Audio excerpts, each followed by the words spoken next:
Hello, and welcome to episode 45 of the Wrong End of the Stick podcast with me, Zach Eaton, and Jonathan Nimmo. Another Skype recording session as we are both working from home at the moment, and well, I don't know, not a lot of a cricket update really. Yes, there pretty much isn't any still. Yeah, So that's kind of all the update we can have is there isn't any. that's it, pretty much. So we've decided to kind of focus on some of the things that you might be looking into when you're getting ready, when we're back in the kind of swing of things and able to play cricket again. So we're going to be looking at bats specifically today. Yeah, it's the bat special. It's the bat special. Yeah. So I feel like there's the Batman special pun in there somewhere, but I didn't think about it in advance, and therefore I can't come up with anything good now. But yeah, there's insert your own joke here, everyone. So I don't know what are we going to kick off with, because we've got a few things. We have got a few things actually. We've got given there's no cricket going on, we've got quite a bit to talk about. So we're going to trade Seamingly Stumped this week.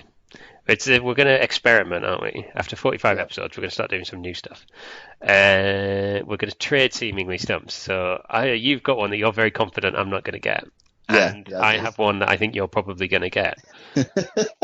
So just to please you, shall we lead off with those two? And then I'm going to do a bit of history of bats and a few controversies that have come in down the years. And then you're going to talk to us about, I don't know what you're going to talk to us about, but you've done research apparently, which is new and interesting.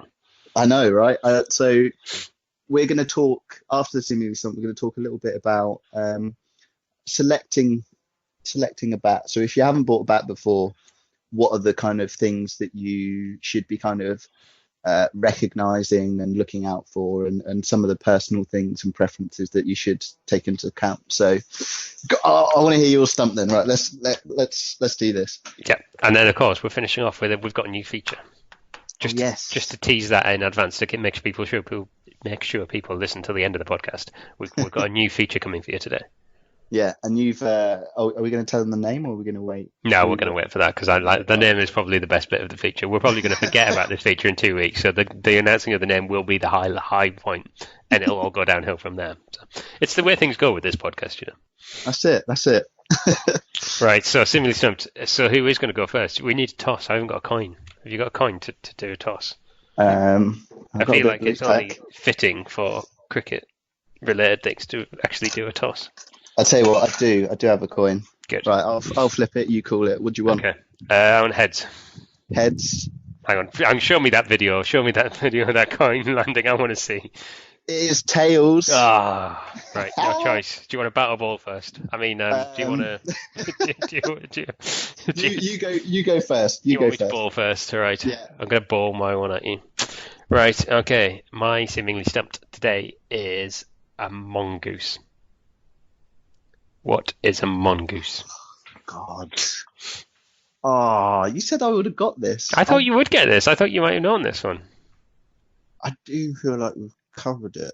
Oh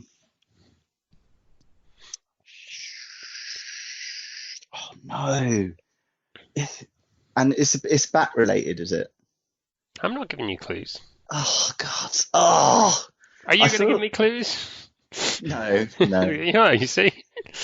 Well, I will give you a clue. But a mongoose, I feel like it's got something to do with the type of delivery, but I could be. Okay. A mongoose, it is bat related. It is bat related. Yeah. Oh, is it a strike where?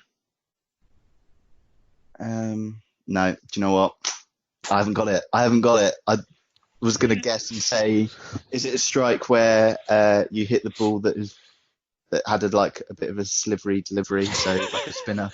I don't know. I was just no. A mongoose is a particular type of bat, and the mongoose specifically is a brand of bat, but they were well known for a particularly controversial type of bat that was released in about 2010. Okay. And I'm going to talk more about this because I'm going to get into the history of bats and stuff. So I'm going to leave it pretty much there. But yes, Matthew Hayden Australian batsman, is well known for the mongoose. And yeah, well, we'll leave it there, and I'll pick it up when I come to my history of bats section. But I'm yes, looking forward to that. so you have been seemingly stumped. Oh, I've been stumped. I have So been I can at stumped. least draw this episode. But if I get this one, that's that's like a That's it. You whitewash, isn't smashed it? it. Yeah, 100%. Okay, right. But You ready you're for your pretty one? confident I'm not going to get this, aren't you? I am. Yes. Okay, Yeah. So right. Go for it. your seemingly stumped is splice. The So splice. what is The a splice splice? it's the splice of the bat. It's the bit where the handle of the bat joins Oh, the meat of the bat, if you will. goodness sake. I've been researching the history of bats this week. How did you think I wasn't going to get the Oh, splice? because oh man, I did.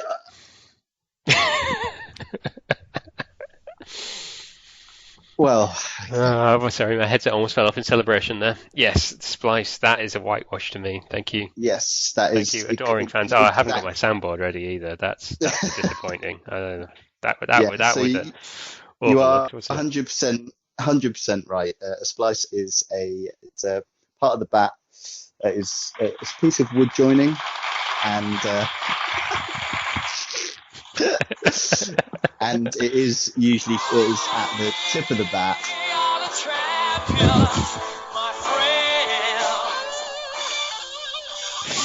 Are you quite finished now? Yeah, right. I'm finished now. Sorry. Yes, and it usually looks like an upside down V or triangle, and it joins the bat to the handle. You are quite correct. So well done. Thank Absolute you. whitewash. I appreciate that. That's yeah. Unbelievable.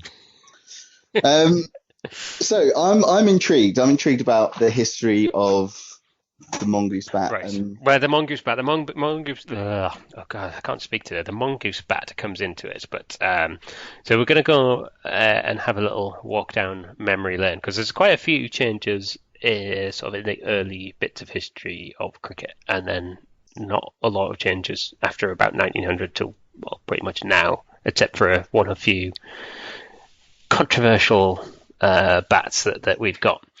okay, So, and the first mention of any sort of cricket bat whatsoever was back in 1624. And actually, we talked very briefly about this in the Megapod, actually, which we're still yet to release, but will be coming soon, everybody. We have recorded it about 2 weeks ago. I just haven't got around to actually releasing the thing yet. So we talked about it in there, and one of our fellow podcasters on Reverse Swept Radio have talked about this as well in their last episode. But so yeah, the way it was mentioned there was because a batsman had tried to stop a fielder from catching the ball, and he'd killed him by smacking him over the head with his bat, and that was the first mention of a cricket bat. So they swiftly changed the laws of cricket, and God. there's a whole bit of what the rules around that are now. And obviously, you can't hit the ball twice, which is the whole thing. So you can't smack someone in the head with it and kill them, which I think was an improvement to the laws. I'll be honest. I think so too. Yeah, definitely. Yeah. So that was the first mention of a bat, and then we'll slowly, as we move on in the 1770s, we started to get laws around the bats and about what size it could be and all the rest of it. Which does bring me to the first of the controversial bats. So it has various different names, but basically it's known as the Monster of 1771. So this was in a game between Chertsey and Hambleton, two excellent things that clearly nobody's ever heard of until you hear about this cricket game. And a batsman comes out for Chertsey with an absolutely massively wide bat. And I showed you a picture of this earlier in the week, didn't I? So we're going to stick some of the pictures of these controversial bats probably on our Twitter page as we release the episode. It is like a massive ball, but basically it's wider than all of the stumps combined. So literally, you can do the ultimate boycott and just stand there right behind your bat and never get out. So yes, the Hambleton players were not too happy with that, and were all up in arms about it, quite literally. And they were signing a petition, and that petition led to the change in the laws, where the widest a bat can be is 4.25 inches, which is pretty much the same as it is today. So that's why we have a bat of that wide, because one guy who clearly just thought he was being a bit of a smart ass, came out with an absolutely massively wide bat. So yeah, That's hilarious. That's I know. actually hilarious. And 4.2 inches is Yeah, still quite wide, isn't it, for a four. bat? Yeah, that's probably a little bit wider than we get now, is it?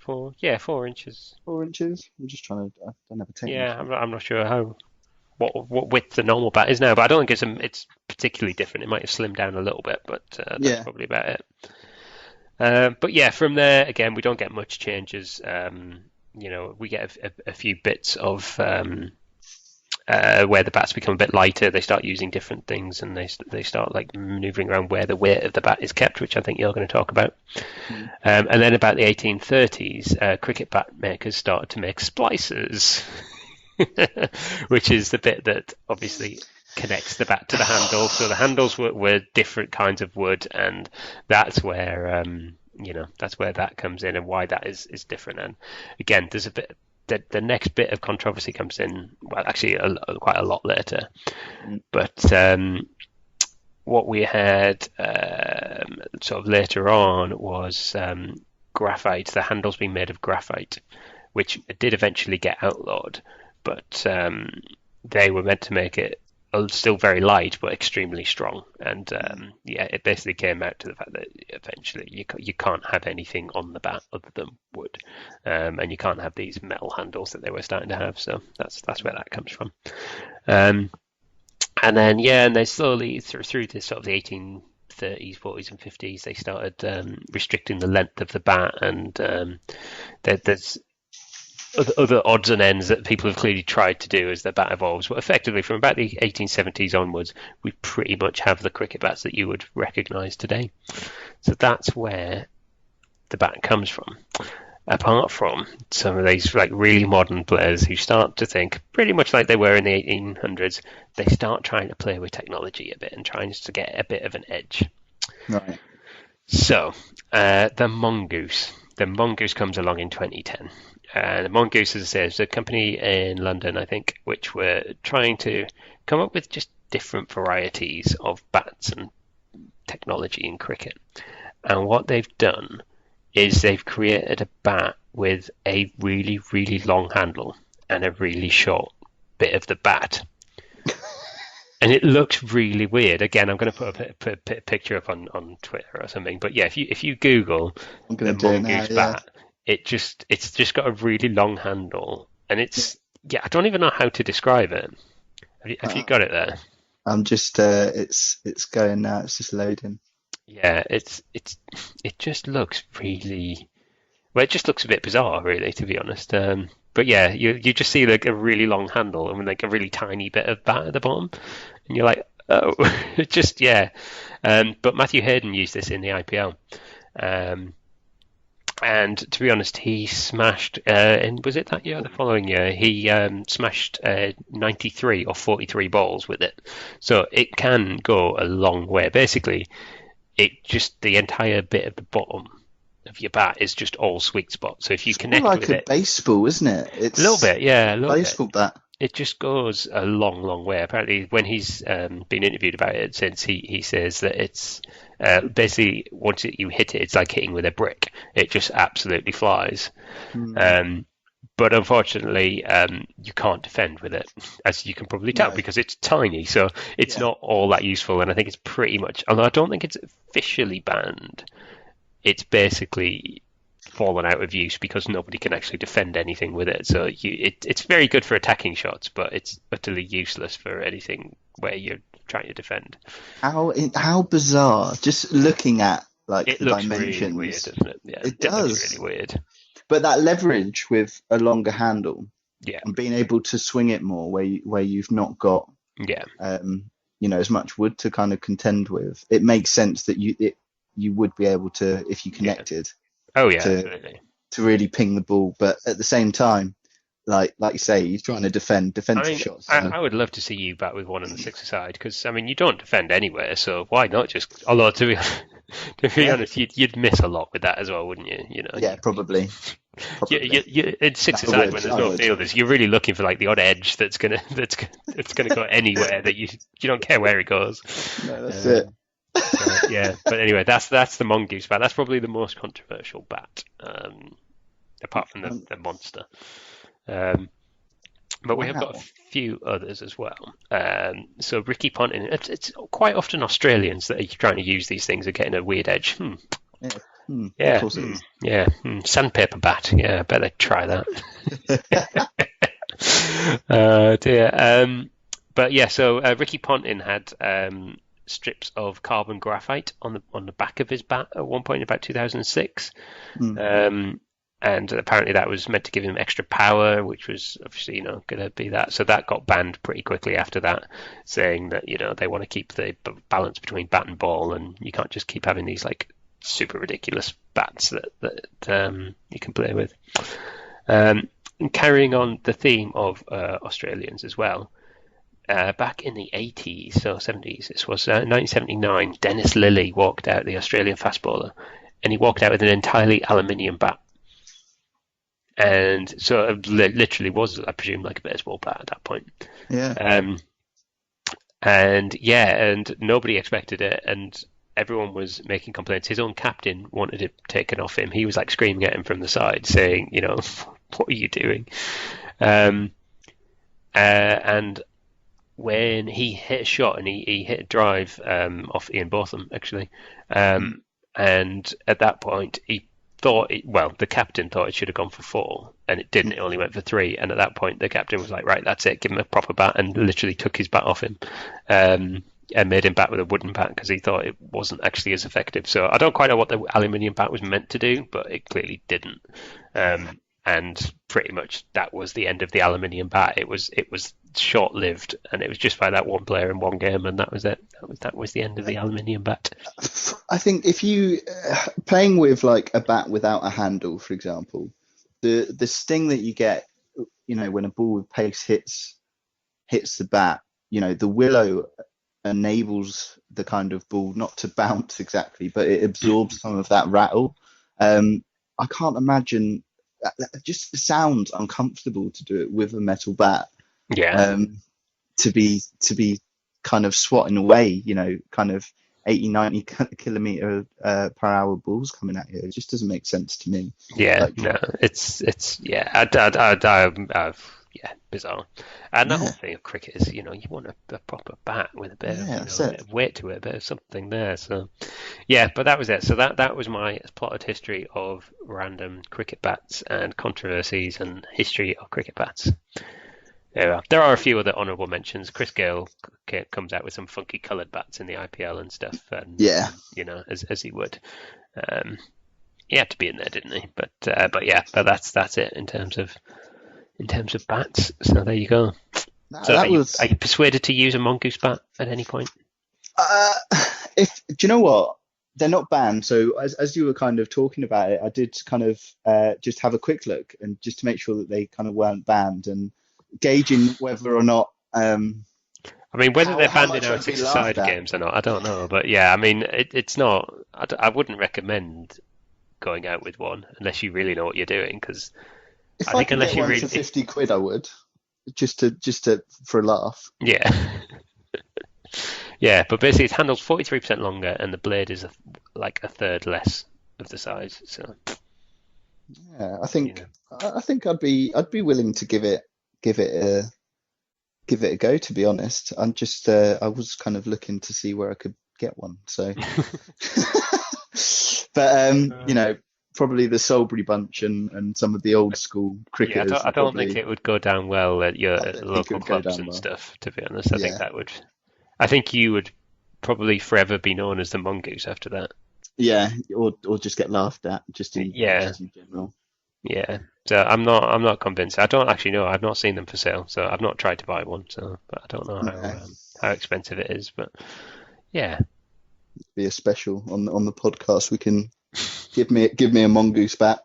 If there's any sponsors out there that want me to if mongoose are listening, because the mongoose are the manufacturer of that bat, if they want to give us one to try, and we'll do some filming and tell people how great or otherwise it is, then let us know.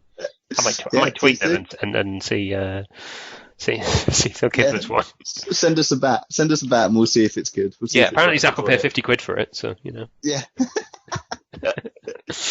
Dear. Yeah, so there we are. That is my history of bats. That was enlightening. I thoroughly enjoyed that actually. Good.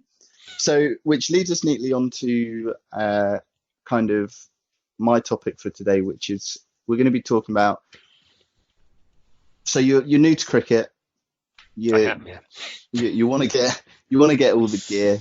One of the things you need is obviously the bat. That's one of the most important pieces of equipment that you'll have to use and be comfortable with. So It's also probably the most mystifying bit of kit because yeah, like your pads are just pads. You can there's not really a lot of difference in the pads that you buy. Everyone just has it's a fairly standard, a fairly that's it. It is what it is. A helmet is a helmet. The yeah, bat, there's a lot of different options when you're looking at bats, aren't there? And yeah. most of them are quite confusing because, I mean, I still don't really know what they mean. So No, and I think those of you, if you are listening and play cricket, or are new to it, and you've witnessed some of your local cricketing teams, you often find those batsmen that are your openers. They're very specific about their bats and what they do, and they're grooming it with their oil and their weird hammer and all that stuff. So there is.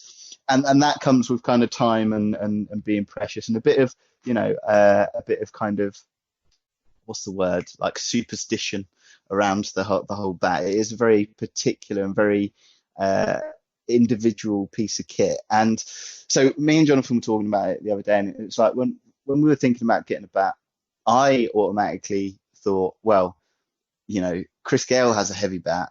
And that's because the more weight that you have behind the bat, the further that you can kind of hit it, which to some extent is true. hmm And I think, Jonathan, you had the opposite kind of yeah, feelings, didn't I you? totally had the opposite because I am like the least Chris Gale like player you will ever wish to see. Yeah, In the I mean I'm not the strongest and therefore I was thinking I want quite a light bat because I don't want like my thought was like if I've got a really heavy bat, well partly I'm just gonna get knackered if I'm swinging that wildly yeah, yeah, yeah, every so often. But also I was just like I'm not gonna have any control over that. So I wanted quite a light bat. yeah. But again it was not really an informed choice just from a like oh god No, no, and let's just it's the same. It's the same. It was just like, oh, what are some of the pros using them? What pro do I want to kind of emulate? And of course, Chris Gale. so you bought Chris Yeah, Gale's bat. yeah, yeah. So I mean, this is why bat people like sponsor professionals, isn't it? It's for yeah, idiots like us. This is why they do it. this is It's like, exactly. oh, yeah, I'll buy Chris Gale's bat. Yeah, that's it. And so I think we're going to cover a few of the like really basic things and some tips and tricks about when going for a bat, what you should look out for and what you should consider, and then a little bit of kind of technical bits, not too much, but just some of the kind of really niche kind of terms as well, terminology that's used when looking at bats and all that kind of stuff. So the first thing, if you are completely new to cricket and you don't have a bat, but you're playing with people who have a bat, is getting used to what you think feels like a kind of good bat. So if you're playing around with your mates, just getting used to kind of what you like about the bat. Is it too heavy? Is it too light? And then, taking note of what it is that they're kind of using. I think if you're, go on. I was just gonna say, and also don't worry if you have no idea what feels good or what feels bad. Yes. Just go with it for a little bit. And Yeah. then try something different and try that for a little bit because it took me. In fact, I'm not sure I still know. I mean, I could pick up any cricket bat. And to be honest, there isn't, unless you've been playing for a while, you probably don't really know the difference, and that's Mm, okay. Just pick it up and go with it. And if you find one that you suddenly start connecting with a bit more often, yeah. then maybe use that a bit more. And so go with that. So that I would say that's it. Don't worry if you like don't know what feels right. Mm. And go, following on from that, if you haven't had an opportunity to do it, but you're still interested in just getting a bat and getting yourself kicked off, I would 100% kind of defer away from buying a bat online. And Yeah, I think agree. you should definitely go to, your kind of local cricket shop if you can, and, you know, go into the store, talk to the guys that are in the shop. We went to the Island test last year, and I was looking at bats kind of online because I was interested in actually going into a shop and having someone who's familiar with, and coaching and involved with cricket speak to you about what how you like to play and what the different kind of weight sides is really going to be valuable for you. So you start off with the best sort of start really. So definitely if it's your first bat, don't go online for it. Yeah, at least go look in the shops and then figure out what it is that you're looking for and get that bit of advice. It's definitely good to go and chat to people in the shops and stuff, and just have a look and talk to them. And if they ask you what kind of shots do you like to play, I like to hear it. What ones that hit the bat is fine. Is a perfectly reasonable answer. Don't worry about that. They'll know exactly what to get you from there on in. So that'll be fine. And that leads me really neatly onto the next bit, which is knowing what to kind of look for is going to be dependent on. So kind of we look at things like price, and if you're someone who's a kind of casual player, then you don't have to be spending 200, 300 plus quid on a bat necessarily. You could get like an entry level one if it's just something that you're bleeding into. And if you are new to the game, getting a 300 quid bat is probably not going to do you any favors. No, not really. So just get something that is, as you say, entry level. That's that little bit cheaper. That's in your price range, and then after you've been playing a bit, then you can be like, okay, yeah, I know a bit more of what I want now, and that's it. You can get out and go and get something a bit more pricey. That's it, exactly. So if you're brand spanking new, if you're someone that knows what kind of shots you like to play, or what kind of game and format of the game you like that you're involved in, then that's something to kind of consider. You're going to want to, if you're an aggressive player, you're going to want something with possibly a sweet spot, maybe a bit lighter, or size and everything else like that suits your kind of needs. So if you are in a position now where you've been playing, a bit more competitively, and you're playing for the whole day, then you are going to need. We don't play for the we don't day. bat all day. No. If we get bat for an over or two, then we've done well.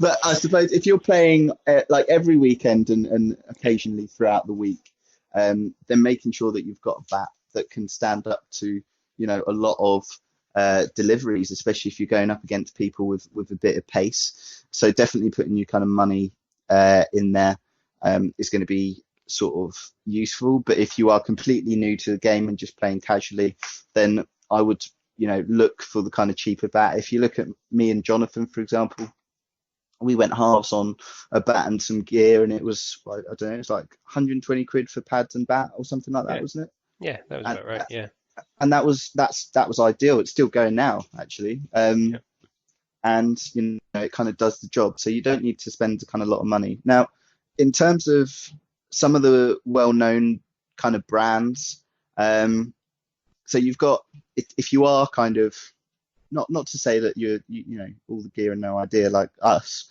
but if you're not sure on where to look, some of the kind of major brands will help you if you're looking for that entry level stuff. So looking at the kind of Kookaburras, the Reeboks, the Pumas, the help me out here, Jonathan. What other ones are there? There's Grey Nichols, Newbury, and what's the other one? Australian make? I can't remember what it's called now. Did we say Kookaburra? Oh, Kookaburra as well. Yeah, that was our first one, wasn't it? Yeah. But yeah, so there's plenty out there. But there's go and have a look at in the shops and just see because they're all made slightly differently, and you can just get a bit of a feel for them. And if you pick it up and are bending over backwards because it's too heavy, maybe put that one down again. So there's plenty of things to think about. But just find something in your price range and then go and have a look and see what you can see how it feels.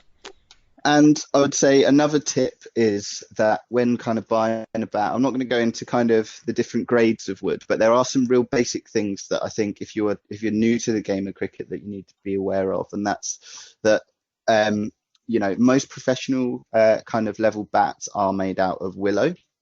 There's two main kind of types of willow, and one is cashmere willow, the other is English willow.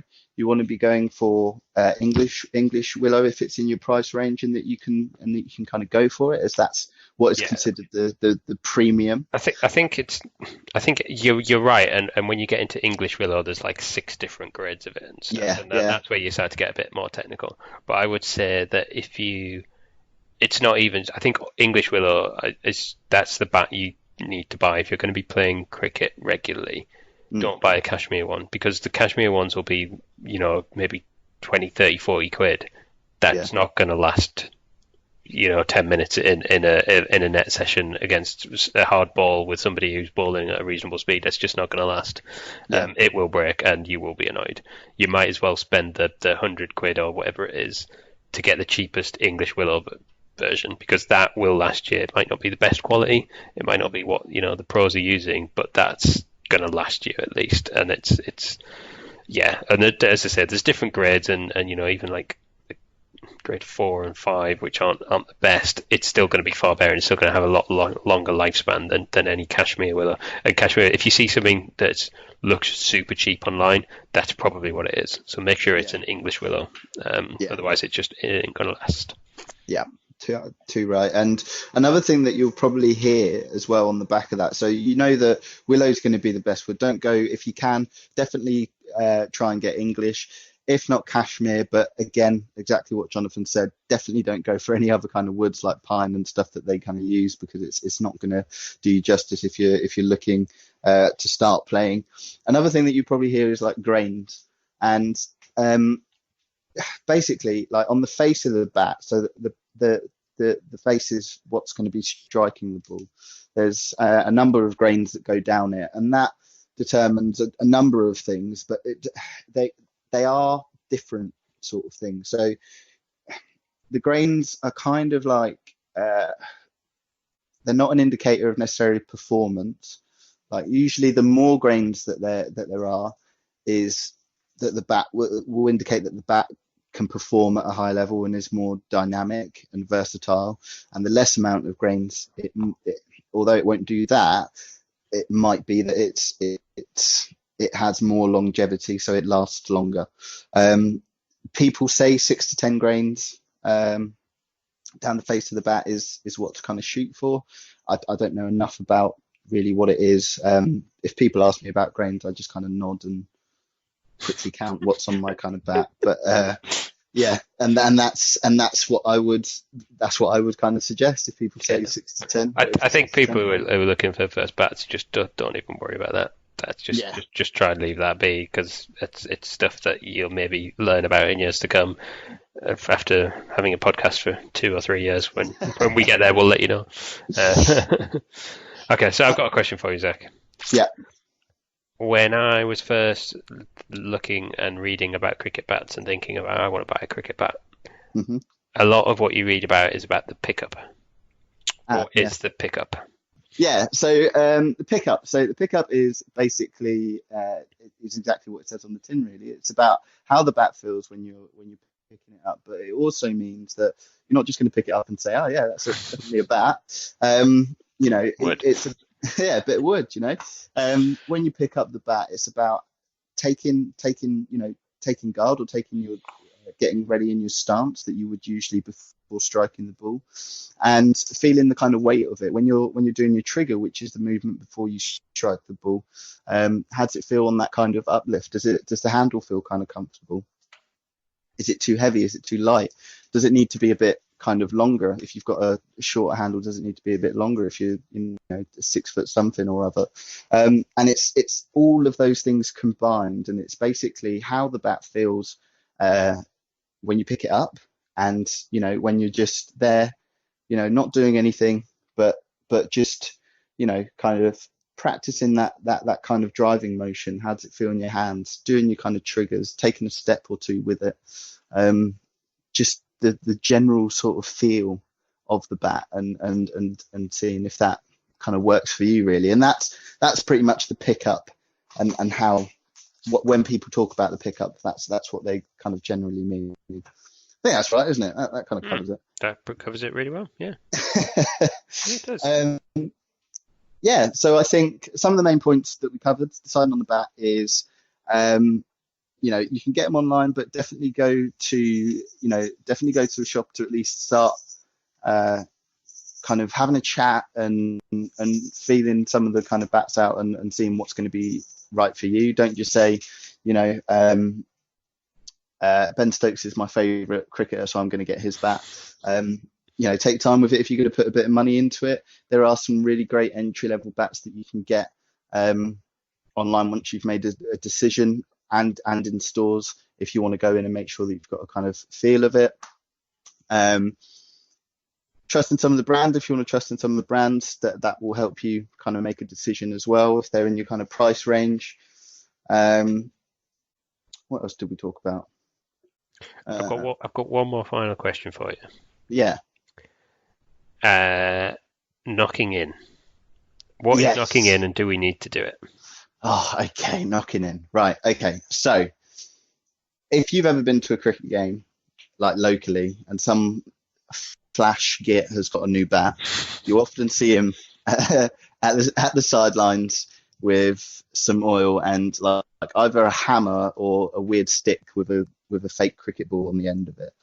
And or on rare occasions, a cricket ball in a sock. Or a cricket ball in a sock. Yeah, that also works. My own weapon of choice there. So when people knock in bats, so basically when you buy a bat, and specifically if you're doing this, if you're getting stuff online and stuff, cricket shops will occasionally offer a service to knock it in for you. A lot of people are really particular about that and will do it themselves. But when you first get a bat, you always kind of need to, for a new bat, is knock the bat in. And what that does is it kind of, you oil the bat and you basically hit the bat with a hammer for I don't know, how long do you even do it for? You do it for hours, I think. And then some. You're talking 10, 20, 30 hours. It's yeah. Like different places will tell you to do it for different lengths of time. Yeah. But yeah, it's a long time. Yeah. And it's basically, it's in the really kind of, in the real basic terms of it, it's conditioning the bat ready for you for it to be able to kind of play well and to not get damaged or chipped so easily, because when it's kind of fresh wood, it's more prone to chips and dents and stuff, and conditioning the bat is gonna effectively what it does is when you have a new bat, it's very springy. The top layer of wood is very light, and what will happen is if you then just go and face an Australian quick bowler with that and you get something on it by a miracle. In fact, anyone bowling reasonably quick anyway, all that's going to happen is your brand new spanking shiny bat is going to split, and it's going to get a massive crack in it, and then you're just going to cry for a long time, I imagine. Yeah. So what knocking in does is it hardens, and it makes the very outer layer of wood really hard, and so it's not going to crack, it's not going to split, it's going to be really tough, and it's going to be ready to start hitting boundaries with. That's pretty much what knocking in is. They do say some places do offer a service to do it for you, but a lot of players will be like, "Oh no, you have to do it yourself." Do it yourself. Yeah. I would just go to the shop and get them to do it because I'm lazy. But as you progress, people will often kind of say, "Yeah, you got to knock it in yourself." Yeah, exactly. As I say, I got a new bat the other year, and I spent a long time hammering that with a old cricket ball. And the one bit of advice that I was given, I don't know how true it is, but once you've sort of knocked it in, you should play with it in the nets against an old ball as well for a good few net sessions, and that will really help, And it also, the other thing that does is make it not look like a brand new bat, because let's be honest, you don't want to be that guy with a brand new bat. Not when you don't really know what you're doing. So, make it look a bit worn in, make it look as if you've had a few runs under your belt already, and that's always going to help. Yeah, and so actually that's a really key thing I was going to miss, actually, unbelievably, is the knocking in. So yeah, definitely thank you for reminding me of that. I think we muddle through between the two of us, as we always do.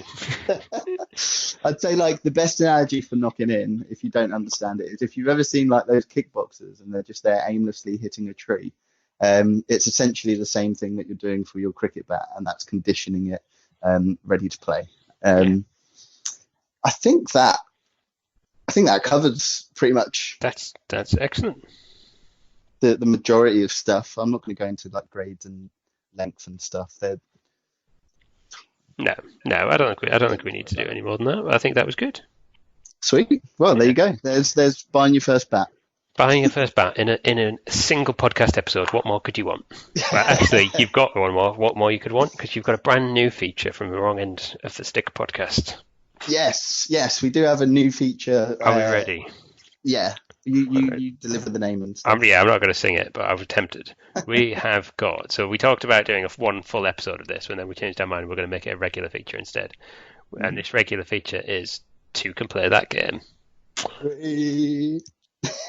Yeah, I hope everyone's singing along in their head to that now, because I am. So Bobby Brown's finest, Two Can Play That Game. So we are going to start with... Oh, nice. That's in the background, yeah. Was that the wrong song, was it? No, this is the stick cricket intro. Oh, right. Okay, right. So what we've done is we both downloaded the same game on, well, I don't know, some point over the weekend, and have spent various amounts of time playing it. And we're going to talk to you about it now. So what we downloaded this week for Two Can Play That Game is Stick Cricket 2. Yep. Now, stick cricket's been around a long time. We're talking probably 20 years or more. But they have a new app, which is Stick Cricket 2. So we're probably going to come back to various variations of the stick cricket genre. But yeah, so what did you make of Stick Cricket 2, Zach? So I think, well, just as an introduction to the game, it's a really simple but kind of addictive game. And the premise is that you're always going to be a batsman, and you're always receiving deliveries from various different paces and techniques of bowlers on really kind of nice but light graphics. And the object of the game is simply to get runs and hit the ball. Yep. And you have an option between left and right, and that is it. So it sounds really simple. It sounds super simple, but actually it's all in the timing and getting the timing right against a different pace as the bowler, like the slow bowlers versus. I don't know about you, but I can hit the quick bowlers for six quite often, but the slow ones just screw me over every time. See, I do better on the slower ones than the quick somewhere ones. Between us. If you just melded us into one person, we'd have a halfway decent human being, really, wouldn't we? But, anyway, there we go. So what I made, so I was playing on. It's breaking down into 3 different game modes. So I was playing on the Origins, as was Jonathan, and it's kind of broken up into different stages. So you get the tutorial, and then you get one where you've got kind of little challenges. So can you hit the boundary, or can you time it quite right? Can you get this amount of runs? Can you stay in on? You've got 3 overs to kind of stay in, or whatever. And you kind of work through the stages, just like it gives you like different challenges and stuff in each stage. But I do like, because we connected as friends on it, so you can see how you've done against each other on the leaderboard. So you beat me on one challenge, and I beat you on all of the others, I think. But, hey, I'm just putting it out there. It is what it is. Just making sure that's mentioned. Yeah, I want that on the record. Yeah, absolutely. Yeah. So I mean that's that bit I really liked of it. I did try some of the world domination bit as well. Okay. But that was like, it actually gets quite a lot harder because your batsman moves around. So normally in the Origins bit, it's just your batsman stands still and that's it. You just you hit it and all is well with the world.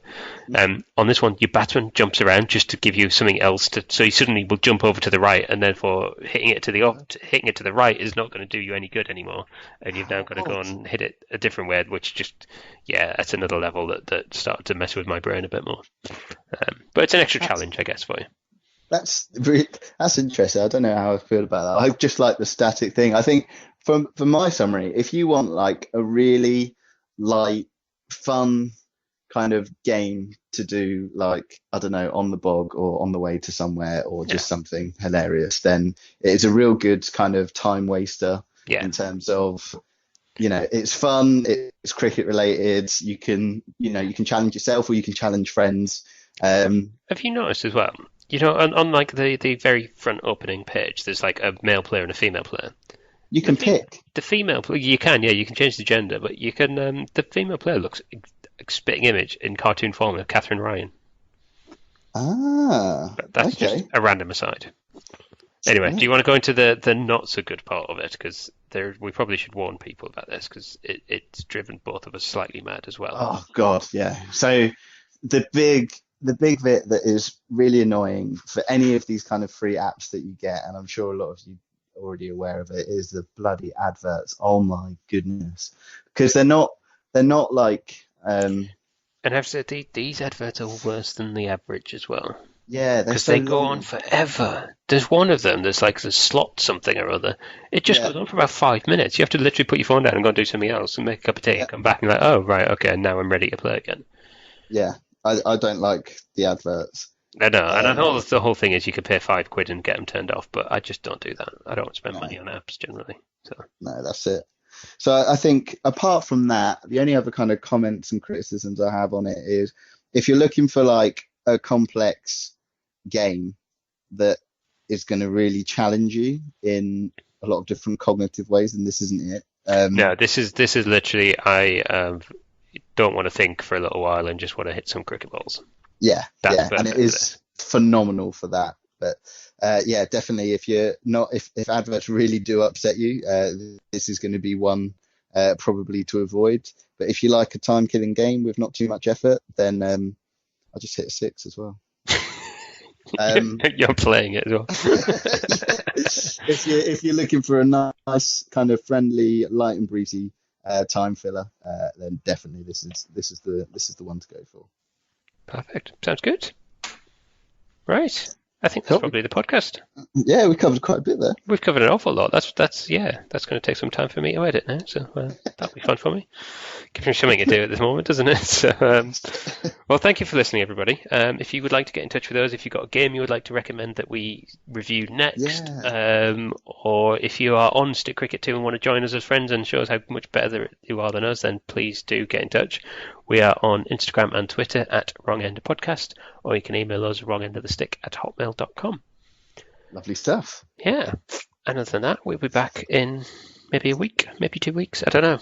We're a bit inconsistent at the moment, aren't we? I say at the moment, we've been inconsistent since we ever started recording this, but yeah, we'll be back in a week or two, and we'll have another game and maybe another special episode for Yeah, whatever it is that we can think to talk about while we've got no cricket. lovely stuff. Cool. Well, thank you for listening, everyone, and we will talk to you soon. Take care. Bye. Bye.